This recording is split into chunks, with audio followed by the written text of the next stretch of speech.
Good morning, St. Louis. Welcome back to another episode of Who's Talk Mobile, where conversations get deep and intellectual. I'm your host, Artemis Caldwell, founder and CEO of Who Is Incorporated, the best nonprofit organization out there. If you don't know, now you know. And then you know my co-host, this is Gabe. What's up, brother? What's up with you? Then y'all know her lady, lovely in the back, Avi. Hi, guys. Snack.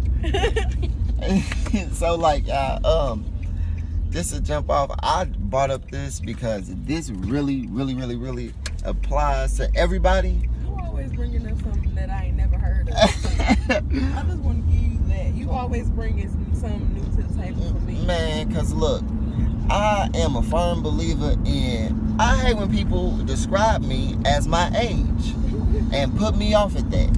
And put off other experiences that I have, or experiences that other people have that's my age. I'm only 24, but it's like we by us being 24, we are now called the millennials. Millennials are so-called born within the years of 1980 and 2000, right? So right now, they calling us like the me generation, or the we always entitled generation. You know what I mean? And they put us off. So, and when I say they, I mean just the older generation called us lazy, not really up to par where they were. You know, but even then, just to kick it off, we talking about quarter life crisis. The quarter life crisis is a state of where your 18-year-old self begins to look at your 23-year-old self and see that you're not necessarily doing what you said that you was going to do, but the lifestyle and qualities that you were going to possess when you were aspiring to get them when you was 18 aren't there no more. So now a lot of us are getting sad and depressed, which is why depression and anxiety is on the rise within our group, the millennials. We have clinically been diagnosed as one of the generations that experience the most stress, you know. And then people be just older generation be like, nah, y'all know what y'all got to stress about. Y'all supposed to be young, be happy, be live free. But it's we have not came to a ideal success story. You know what I mean? We don't know what success is because the way that we grown up in school that don't work no more. You feel me? You telling me go get a good job, go to college, I'ma have everything I want. In reality, it does not work. It does not work. I'm not gonna say it doesn't work, but tell me the average citizen of today will not use their resources to properly support themselves. And let me tell me how come I work at Amazon. This is a warehouse. A lot of people work at warehouses now. Not like myself. Yeah, you know. Right. I find myself working with people who got a master's, bachelor's degree. And yet they working at a warehouse. And yet you're working at a warehouse right with me. Not to undermine your accomplishments or goals, but it's, again, like you said, you're not using your resources to actually pull that. But on that same note, we all know that it's not no such thing as job security anymore. But why not? Because of the simple fact, I could spend 4-5 years of my life and go out and that job won't hire me because I'm overqualified. I do be feeling like I'm overqualified for a lot of the jobs that I be applying to. And it's not just because of, I have dipped my foot in the job market fairly well. I've done everything from teaching to sales to makeup to cleaning. I've done a lot. I've done a whole lot. And so I feel like and now, also you was in the Air Force. And with that being said, now when I'm trying to find jobs, I feel like I had it so much easier compared to after I came back from being in the military, because now a lot of the jobs that I apply to that I really be wanting, I can't get. And it's just And then it's even nowadays, even even if I were to apply somewhere in retail or something like that, I probably wouldn't get that either because I would be considered overqualified because of everything else that I've done. And then they gotta pay, and it boils And you down. gonna have to pay me my worth. You see, and Because then in retail people I don't was a want to do supervisor, that. so I'm not gonna go back to retail and not be a supervisor or get paid as such. And that blows my mind. And it's just like to the point where I spent so much of my time in school to hear you say that I'm not gonna pay you what you nah. But yet I got student debt. Our generation has we are the most smartest out of any generation because of the birth of technology that we have at our disposal. And then on top of that, we have the most debt out of any generation. So it just blows my mind to actually really feel like, dang, we have to conform to something that y'all laid out for us that's not even there no more. But yet y'all critique us so hard on what success is when really 70% of people who go to work don't like their job. And then 1/5 of that 70% go to work to disorganize other people from work because they're so disconnected from work. That blows my mind. So that means you getting paid to be an asshole at work. Why? Because you love your job? No. Because you don't want to be here and you making everybody else miserable. And so it's just that I'm sorry, y'all, that little quarter life crisis, like it's solely because we have an ideal version of who we should be and then an actual version of who we are. You know what I mean?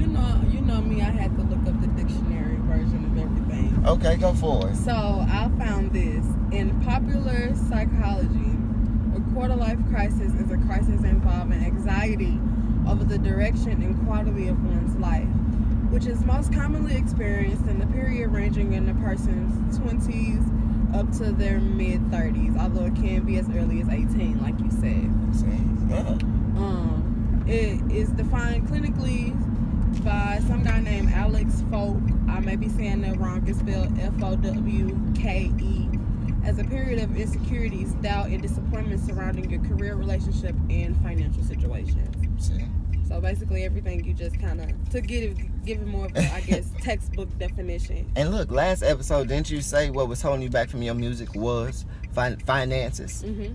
So are you not necessarily going through a quarter life crisis, but I guess I could be considered going through a little, a quarter life crisis. Yeah. It's on the tip of, but look, but what would everybody tell you? Oh, you so young, you got your whole life ahead of you, but you are not telling me what success is. I'm having to find that out on my own. Mm-hmm. And Gabe, they go back to what we were saying in the previous episode where the black community, we have not necessarily abandoned our children or adolescents. It's we have now just said, oh, I'm done with you. I've raised you. I got you to where you need to be. I'm done. Now you got to go out on your own. You see what I'm saying? When back in the day, you can stay with your grandma, your mom till you 35, 40 if you want to. You just got to be in the basement. And it was just like that actuality versus the ideal person. And it was just the black community support system. You see what I'm saying? To where the millennials are left on their own. We was talking about how we have came so far to really not have any progress. You running in circles. Gab, do you feel like you have something that qualifies you as being in a quarter life crisis? Yeah. I can understand it, like, and I think the whole thing of the quarter life crisis just comes from, so you got education and schooling. So I went to a little free class this weekend. It's a very popular guy. His name is Jay Morrison. Just, look him up, find out who he is. But he was here in St. Louis, and I heard the quote, don't get so caught up on schooling, but focus on education. I think our generation, we were fooled into thinking that, okay, in order to get an education, you got to go to a four-year university. You got to get a degree. You got to get a bachelor's degree. You got to get a master's degree. You got to get a PhD. and that's the only way that you're gonna get a high paying job, right? Yeah.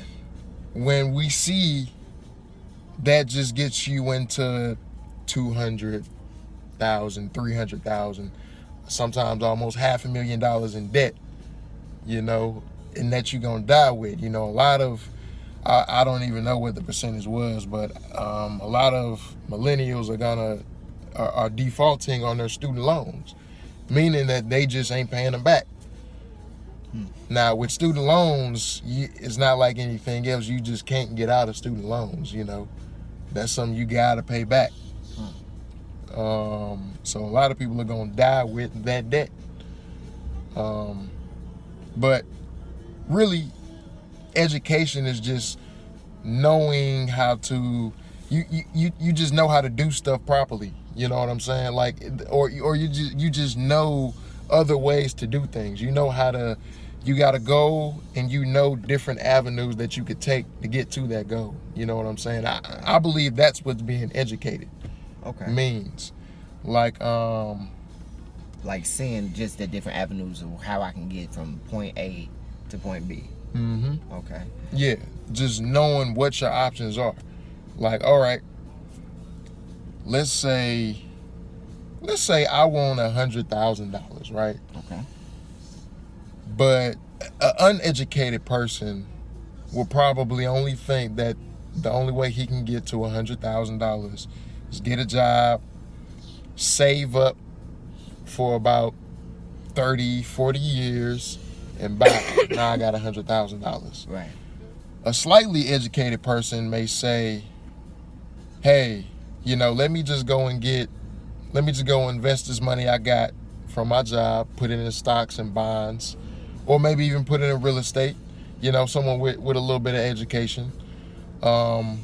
Someone else with another type of education, they'll say, let me just go get me a business line of credit for $100,000. Let me just cut all that stuff out, because I want that $100,000 now, because I want something to do with this $100,000. Let me just go get a business line of credit or something, or let me see how much equity I got in my home and get a line of credit on that or something like that.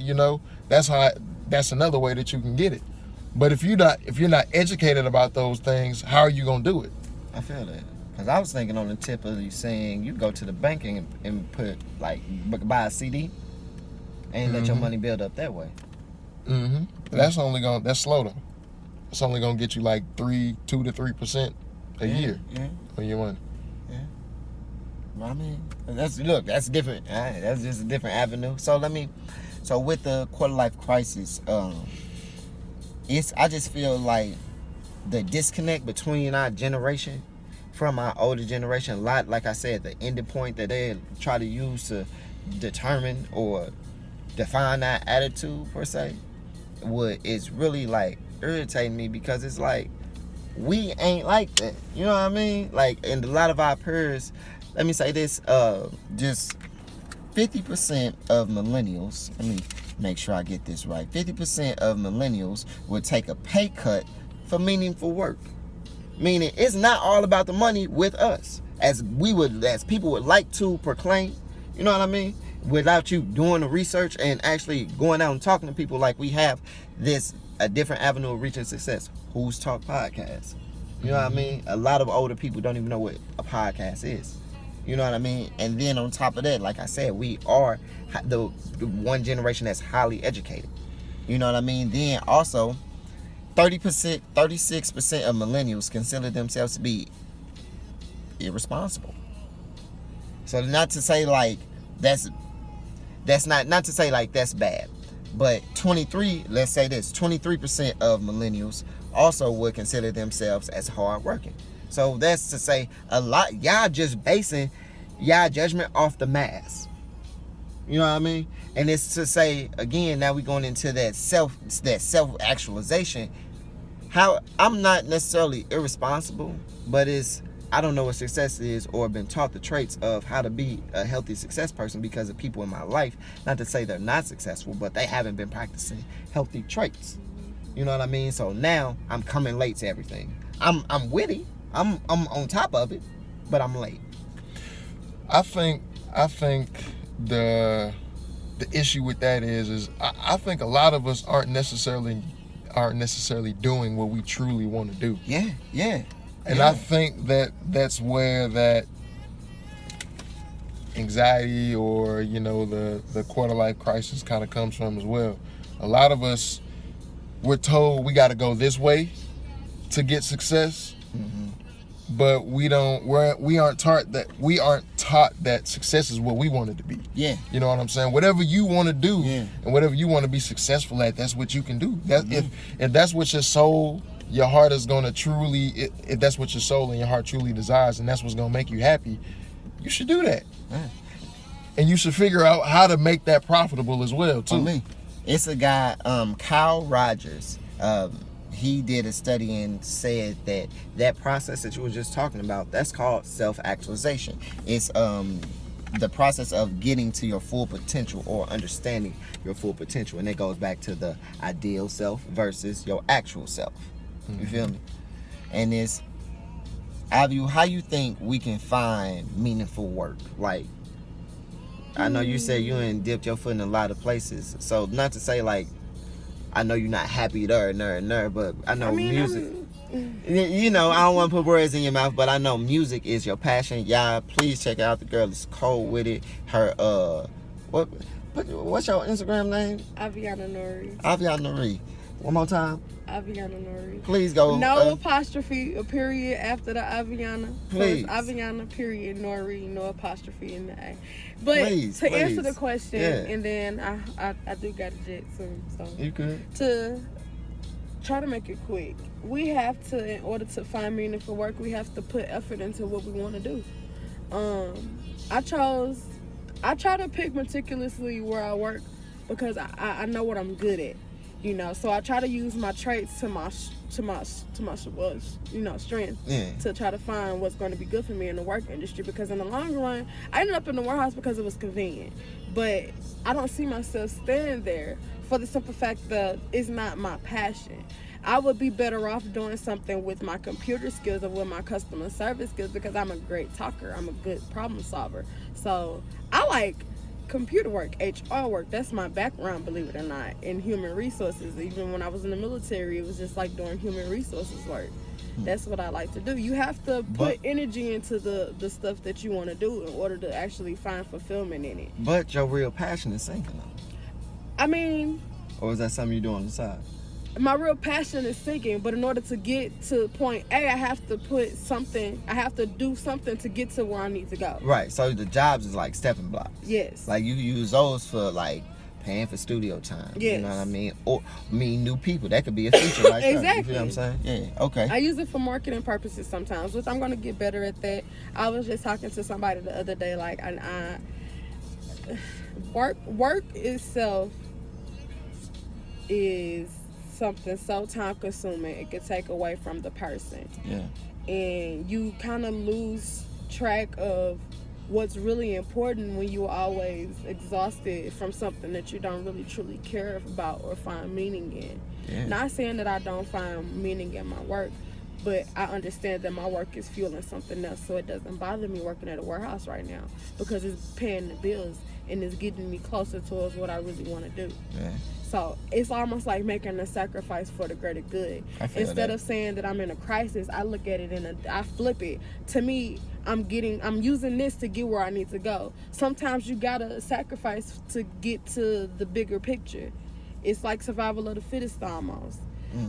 You gotta weed out the weaklings, which is sometimes I weed out these jobs to figure out which one is gonna get me where I really need to go. Which is why 23% of us will call ourselves hard workers.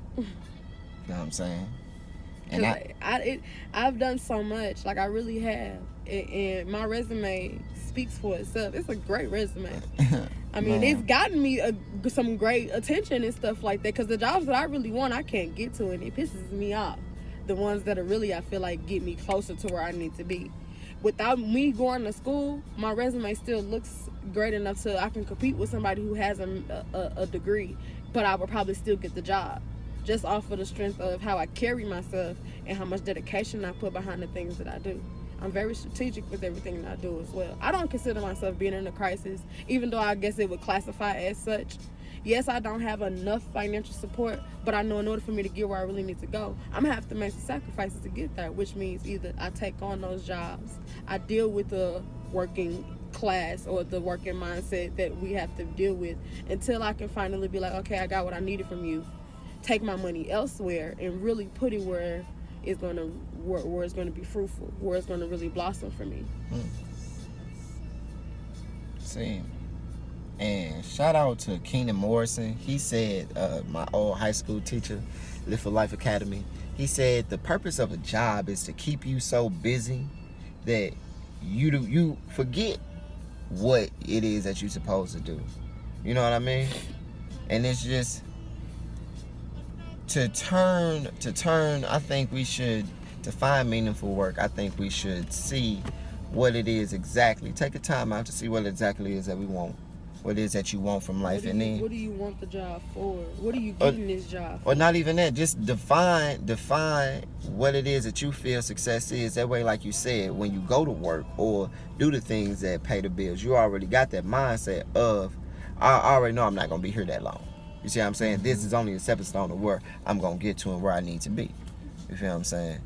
So, with that being said, it's like, what is it? Shout out Eric Thomas too. Great motivational speaker. It was obligation versus opportunity. You know what I mean? If you going to work just to pay the bills, that's 70% of people who just going to work. That's 70% of Americans. That's millions of people, y'all, that's going to work just because, just pay the bills. You know what I mean? And then again, 1/5 of those people are going in to work to just disorganize everybody because you don't want to be there. So it's again, that's that, take a time out, see what success is to you, and let's really sit down and define it, because we can avoid a quarter life crisis.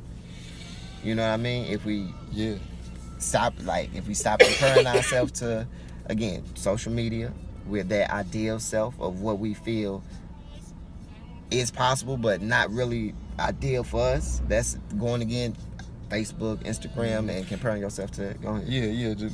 Just stop comparing yourself to other people's success too. Yeah. You know. Yeah. Because you try and compare yourself to other people's success, you'll find yourself trying to repeat exactly what they did. You know, you sometimes you might even try and find yourself trying to repeat their struggles. You know, you say, okay, maybe if I just go through what this person went through, maybe I can, do that. But you got to go through your own process.